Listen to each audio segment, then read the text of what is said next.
વિસ્તારમાં મોડી રાત્રે ફાયરિંગ વિથ મોતની એક ચકચારી ઘટના બનવા પામી હતી। આ ઘટનાને પગલે તાત્કાલિક સ્થળ પર ક્રાઇમ બ્રાન્ચ તેમજ વેજલપુર પોલીસ સ્ટેશનનો સ્ટાફ દોડી ગયો હતો। ઘટના સ્થળે જ ફાયરિંગમાં 36 વર્ષીય યુવકનું સ્થળ પર જ મોત નીપજ્યું હતું। આ ઘટનાને પગલે પોલીસે તપાસ કરી ત્યારે જાણવા મળ્યું હતું કે યુવક પાસે રહેલી રિવોલ્વરથી તે મસ્તી કરી રહ્યો હતો, જેમાં અચાનક ફાયરિંગ થઈ જતા યુવકનું સ્થળ પર જ મોત નીપજવા પામ્યું હતું। દિગ્વિજયસિંહ ઉર્ફે ભોળા નામના યુવકનું સ્થળ પર જ મોત થતા આ ઘટનાને પગલે પોલીસે વધુ તપાસ હાથ ધરી છે।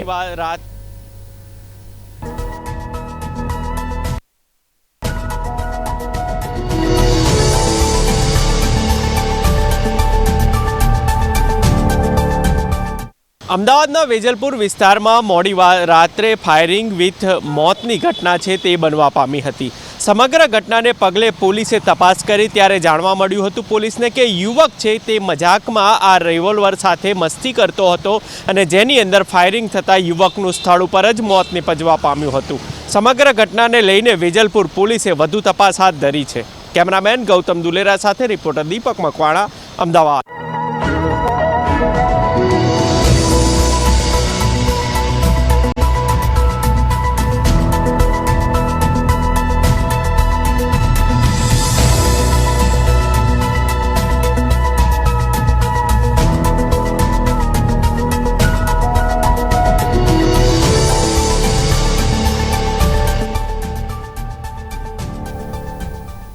અમદાવાદના સૌરાષ્ટ્ર